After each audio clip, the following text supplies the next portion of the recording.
എല്ലാ വിദ്യാർത്ഥികൾക്കും പുതിയൊരു വീഡിയോയിലേക്ക് സ്വാഗതം. ഈ വർഷത്തെ കേരള യൂണിവേഴ്സിറ്റി ഡിഗ്രി കോഴ്സുകളിലേക്കുള്ള സെക്കൻഡ് സപ്ലിമെൻ്ററി അലോട്ട്മെൻറ്റ് റിസൾട്ട് പ്രസിദ്ധീകരിച്ചു. വിദ്യാർത്ഥികൾക്ക് കേരള യൂണിവേഴ്സിറ്റി വെബ്സൈറ്റ് ആയിട്ടുള്ള admissions.keralauniversity.ac.in/fyugp 2024/index.php എന്നുള്ള ലിങ്ക് വഴി നിങ്ങൾക്ക് ഈ ഒരു പേജിലേക്ക് പ്രവേശിക്കാവുന്നതാണ്. നിങ്ങളുടെ ആപ്ലിക്കേഷൻ നമ്പറും അതുപോലെ തന്നെ പാസ്വേഡും നൽകി ലോഗിൻ ചെയ്ത് കഴിഞ്ഞാൽ നിങ്ങൾക്ക് അലോട്ട്മെൻറ്റ് കിട്ടിയിട്ടുണ്ടെങ്കിൽ congratulations, you have got allotment എന്നും ഏത് കോളേജിൽ ഏത് കോഴ്സിൽ എത്രാമത്തെ ഓപ്ഷനിലാണ് കിട്ടിയത് എന്നുള്ളതും അതുപോലെ ഫീ പേയ്മെൻറ്റ് ചെയ്യാനുള്ള ലിങ്കും നിങ്ങൾക്ക് കാണുന്നതിനായിട്ട് സാധിക്കുന്നതായിരിക്കും. അതുപോലെ തന്നെ വിദ്യാർത്ഥികൾക്ക് അലോട്ട്മെൻറ്റ് കിട്ടിയിട്ടില്ലെങ്കിൽ യു ഹാവ് നോ അലോട്ട്മെൻറ്റ് എന്നും കാണാൻ സാധിക്കുന്നതാണ്. അലോട്ട്മെൻറ്റ് ലഭിച്ച വിദ്യാർത്ഥികൾക്ക് പേയ്മെൻറ്റിനുള്ള ലിങ്കിൽ ക്ലിക്ക് ചെയ്തുകൊണ്ട് നിങ്ങൾക്ക് നിങ്ങളുടെ ഡെബിറ്റ് കാർഡോ ക്രെഡിറ്റ് കാർഡോ അല്ലെങ്കിൽ UPI ഉപയോഗിച്ചുകൊണ്ട് നിങ്ങൾക്ക് ഈ ഒരു ഫീ പേയ്മെൻറ്റ് ചെയ്യാവുന്നതാണ്. ഫീ പേയ്മെൻറ്റ് അതായത് ഇതുവരെ അലോട്ട്മെൻറ്റ് കിട്ടാത്ത വിദ്യാർത്ഥികൾ മാത്രമാണ്, അതായത് ആദ്യമായിട്ട് കിട്ടിയിട്ടുള്ള വിദ്യാർത്ഥികൾ മാത്രമാണ് ഈ രീതിയിൽ ഫീ പേയ്മെൻറ്റ് ചെയ്യേണ്ടത്. ഓൾറെഡി ഫീ പേയ്മെൻറ്റ് ചെയ്ത വിദ്യാർത്ഥികൾ വീണ്ടും ഈ ഒരു ഫീ പേയ്മെൻറ്റ് ചെയ്യേണ്ടതില്ല. ഇനി വിദ്യാർത്ഥികൾക്ക് വേണ്ടിയുള്ള ഇൻസ്ട്രക്ഷൻസ് നമുക്ക് നോക്കാം. ജസ്റ്റ് ഈ ഒരു ഇൻസ്ട്രക്ഷൻസിൽ എന്തൊക്കെയാണ് പറഞ്ഞിട്ടുള്ളത് എന്നുള്ള കാര്യം നമുക്ക് ആദ്യം ചെക്ക് ചെയ്ത് നോക്കാം.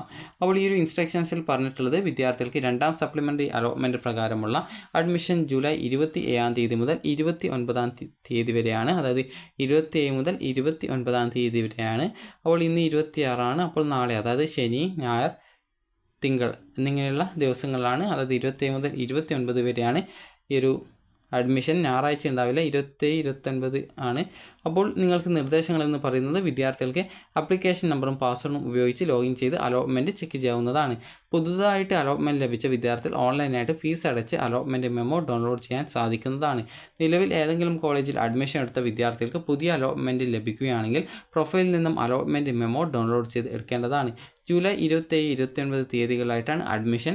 അലോട്ട്മെൻറ്റ് ലഭിച്ചവർ മെമ്മോയിൽ പറഞ്ഞിരിക്കുന്ന തീയതികളിൽ തന്നെ ആവശ്യമായിട്ടുള്ള രേഖകളുടെ ഒറിജിനൽ സഹിതം വിദ്യാർത്ഥികൾ കോളേജിൽ ഹാജരായി പെർമനൻറ്റ് അഡ്മിഷൻ എടുക്കേണ്ടതാണ്. ഏതെങ്കിലും കാരണത്താൽ അലോട്ട്മെൻറ്റ് മെമ്മോയിൽ പറഞ്ഞിരിക്കുന്ന തീയതിയിൽ അഡ്മിഷൻ എടുക്കാൻ സാധിക്കാത്തവർ അഡ്മിഷൻ തീയതിക്ക് മുമ്പായിട്ട് തന്നെ അതത് കോളേജുകളിലെ പ്രിൻസിപ്പാളുമായി ബന്ധപ്പെടേണ്ടതാണ്. നിലവിൽ അഡ്മിഷൻ ഉള്ളവർ community quota, sports quota, management കോട്ട അഡ്മിഷനുകൾ ഒഴികെ പുതിയ അലോട്ട്മെൻറ്റ് ലഭിച്ചാൽ പുതുതായിട്ട് അലോട്ട്മെൻറ്റ് ലഭിച്ച കോളേജിൽ നിർബന്ധമായിട്ടും അഡ്മിഷൻ എടുക്കേണ്ടതാണ്. അവർക്ക് മുൻപ് എടുത്ത അഡ്മിഷൻ തുടരാൻ സാധിക്കുന്നതല്ല. അതായത് നിങ്ങൾക്കിപ്പോൾ ഈ ഒരു മെറിറ്റ് കോട്ടയിലാണ് അലോട്ട്മെൻറ്റ് കിട്ടിയിട്ടുള്ളത്. ഓൾറെഡി നിങ്ങളൊരു കമ്മ്യൂണിറ്റി കോട്ടയിലോ സ്പോർട്സ് കോട്ടയിലോ മാനേജ്മെൻറ്റ് കോട്ടയിലോ അഡ്മിഷൻ നേടിയിട്ടുണ്ടെങ്കിൽ നിങ്ങൾക്ക് താല്പര്യമുണ്ടെങ്കിൽ മാറാം. അല്ലാന്നുണ്ടെങ്കിൽ നിങ്ങൾക്ക് മെറിറ്റ് കോട്ടയിലാണ് അലോട്ട്മെൻറ്റ് ഈ ഒരു മാറ്റം വീണ്ടും വന്നിട്ടുള്ളതെങ്കിൽ ആ ഒരു പുതുതായിട്ട് കിട്ടിയുള്ള ആ ഒരു കോളേജിൽ ജോയിൻ ചെയ്യാനായിട്ട് ശ്രദ്ധിക്കേണ്ടതാണ്. നിലവിൽ ഏതെങ്കിലും ഒരു എയ്ഡഡ് കോളേജുകളിൽ കമ്മ്യൂണിറ്റി കോട്ട അഡ്മിഷനിൽ തൃപ്തരല്ലാത്തവർക്ക് സപ്ലിമെൻ്ററി അലോട്ട്മെൻറ്റ് ലഭിച്ച കോളേജിൽ ഹാജരായി അഡ്മിഷൻ എടുക്കാൻ സാധിക്കുന്നതാണ്, അതായത് എടുക്കേണ്ടതാണ്. ജൂലൈ 29 മുമ്പ് പുതിയ അലോട്ട്മെൻറ്റിൽ അഡ്മിഷൻ നേടിയിട്ടില്ലെങ്കിൽ അലോട്ട്മെൻറ്റ് ക്യാൻസൽ ചെയ്യുന്നതാണ്. താൽക്കാലിക അഡ്മിഷൻ, ടെമ്പററി അഡ്മിഷൻ ഈ ഒരു ഘട്ടത്തിൽ ലഭ്യമല്ല. പുതുതായിട്ട് അലോട്ട്മെൻറ്റ് ലഭിക്കുന്നവർ കോളേജിലെ നിശ്ചിത ഫീസ് അടച്ച് നിർബന്ധമായിട്ടും പെർമനൻറ്റ് അഡ്മിഷൻ എടുക്കേണ്ടതാണ്. ഈ ഒരു ഘട്ടത്തിൽ എല്ലാ സർട്ടിഫിക്കറ്റുകളുടെയും അതായത് ഒറിജിനൽ TC അടക്കം കോളേജിൽ സമർപ്പിക്കേണ്ടതാണ് എന്നാണ് ഈ ഒരു സർക്കുലർ പറഞ്ഞിട്ടുള്ളത്.